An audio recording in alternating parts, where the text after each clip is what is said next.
సై అంటే సై, డి అంటే డి, నువ్వెంత అంటే నువ్వెంత, రా చూసుకుందామంటే రా చూసుకుందాం. ఇక గిట్లనే ఉన్నాయి ఇప్పుడు రాజకీయ లీడర్ల నడుమ పంచాయతీలు. సవాళ్ల మీద సవాళ్ళు వేసుకుంటున్నారు లీడర్లు. ఆగో అట్లనే ఇప్పుడు కామారెడ్డిల చేయి పాటోళ్లకు కమలం పాటోళ్లకు నడుమ రెండొద్దుల సంధి పొట్టు పొట్టు పంచాయతీ నడుస్తుంది. ఇక గీయాలగా పంచాయతీ ఏడు వరకు వచ్చిందో ఓ పాలట్ల పోయి అరుచుకొని వద్దాం పాండ్రి. నిన్న ఓ కాంగ్రెస్ పార్టీ లీడర్ కార్లేపి బోర్లేసి నిప్పంటిస్తే ఇలా కమలం పార్టీ లీడర్ల అరెస్టులు నడిచినాయి కామారెడ్డిలా. పువ్వు పార్టీ పేపర్ రామచంద్రరావును పోలీసు వాళ్ళు కార్లెక్కిస్తే కార్యకర్తలు కార్యకర్తం పడ్డారు మా సార్లెట్ అరెస్ట్ చేస్తారని. ఇక పోలీసు వాళ్ళు ఊకుంటారా, దొరికిన వాళ్ళని దొరికినట్టే లెక్కలు పెట్టి గుంజుడు బయటికి ఇష్టేసుడు. గిట్లా కార్యకర్తలే కాదుల్లో పువ్వు పార్టీ పెద్ద లీడర్లు కూడా మస్తు గరమయ్యారు కాంగ్రెస్ వాళ్ళ మీదకి. మరోసారి ఈ హౌస్ అరెస్టులు ఏదైతే కేసీఆర్ ధోరణిలో పోతా ఉండో ఇవన్నీ కూడా మేము ఖండన చేస్తా ఉన్నాము.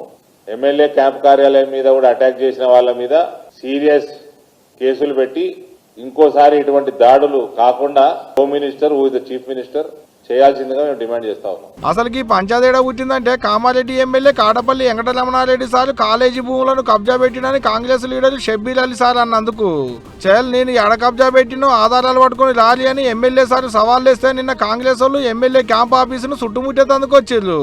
ఆడ కాంగ్రెస్ వాళ్లకు కమలం పార్టీ వాళ్లకు పొట్టు లొల్లిగా సీన్ కట్ చేస్తే ఎమ్మెల్యే క్యాంప్ ఆఫీస్ మీద కాంగ్రెస్ వాళ్ళు దాడి చేసినందుకు ఇవాళ చలో కామారెడ్డి అని కామారెడ్డికి కార్లు కట్టిరు కమలం పార్టీ వాళ్ళంతా. ఈ గట్ల అందరు వస్తే పెద్ద లొల్లి అవుతుంది అనుకున్నట్టు కావచ్చు పోలీసు వాళ్ళు. ఆడికి బంధు పెట్టిరు, దొరికిన వాళ్ళని దొరికినట్టే అరెస్ట్ చేసిర్రు, తీసుకుపోయి ఇళ్లలో పెట్టి తాళాలు వేసిర్రు. పువ్వు party paper Ramachandra Rao sir, Etela Rajender సార్లు ఇంతమంది పువ్వు పార్టీ లీడర్లను అరెస్ట్ చేసిర్రు ముందుగానే పోలీసు వాళ్ళు.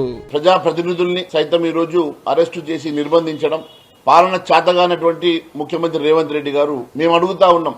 2 రోజుల నుంచి కామారెడ్డిలో జరుగుతున్నటువంటి ఇన్సిడెంట్ మీద విచారణ జరపలేదు, మరి దాడికి పాల్పడే ప్రయత్నం చేసేటువంటి వారిని అరెస్టు చేయలేదు. దానికి వ్యతిరేకంగా భారతీయ జనతా పార్టీ నాయకుల్ని అరెస్ట్ చేస్తా ఉన్నారు. బాన్స్వాడలో మానుషంగా దాడి చేసేటువంటి వారిని వదిలేసి అక్కడ కూడా భారతీయ జనతా పార్టీ నాయకుల మీద అరాచకం చేస్తా ఉన్నాం. ఇక ఈ పంచాయతీ ఎంత దూరం పోతుందో ఏమో గానీ కాంగ్రెస్ కు కమలానికి నడుమ సవాళ్ళ రాజకీయం గట్టినే నడుస్తుంది ఇప్పుడు కామారెడ్డిలా.